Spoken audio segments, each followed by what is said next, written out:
Okay, so I recently got these Guhong Pros from SpeedCubeShop.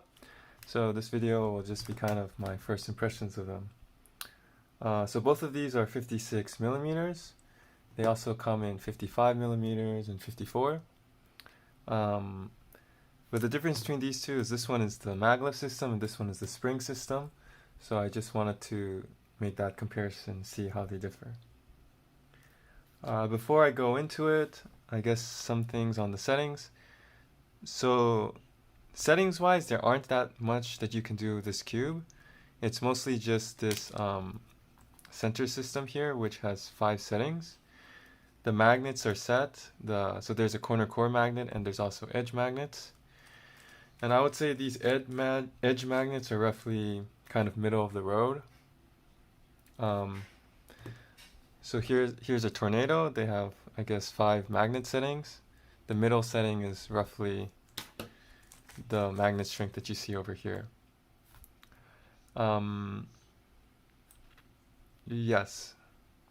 So the system here is basically just, I guess, kind of like a spring, but there are 5 settings.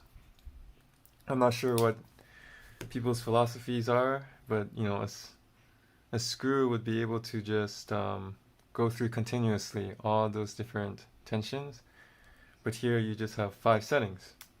But I guess, you know, very easy to set and make all your tensions even this way. I guess moving on, the comparison of these two. So they are actually very different, and I think that's mostly has to do with the kind of tension ranges that each cube can get to. So for the Maglev version, the tensions are kind of medium tensions to tight tensions. And for the spring version, it's pretty much all fast tensions. So I would say kind of the fastest tensions that you can get on the Maglev is still slower than the slowest tensions that you can get on the spring. So this spring is very fast. If you're someone that knows himself to like kind of the looser tension settings, this is probably the one to get, the spring ones, which I think is often my preference, something a little faster. But for most people, I think the Maglev version has the tensions that people like. So in terms of turning, it has the same smooth turning feeling that the Dayan V1 had, the Tengen V1, and that is very much appreciated. I used that cube as my main for a while, but it is a little bit more stable, I would say. It's a little bit blocky in the feeling, but it gives it a more stable feeling.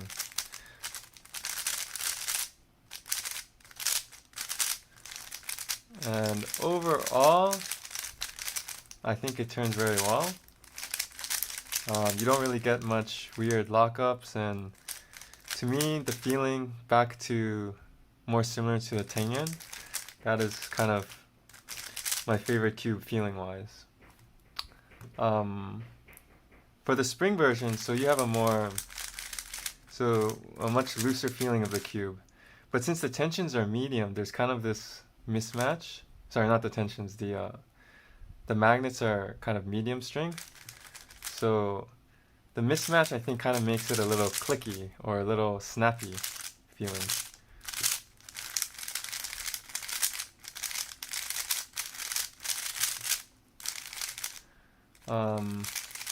Overall, for two-handed, either one of these could be good for me. For most people, I think the Maglev people will appreciate, and for people who like faster cubes with spring. In terms of one-handed or other events like blind, I usually like even faster cubes there, so I think this spring version would be the one for me to get there. Yeah, I guess that's it. Those are my first impressions on the cubes. Hope you guys enjoyed the video. Bye-bye.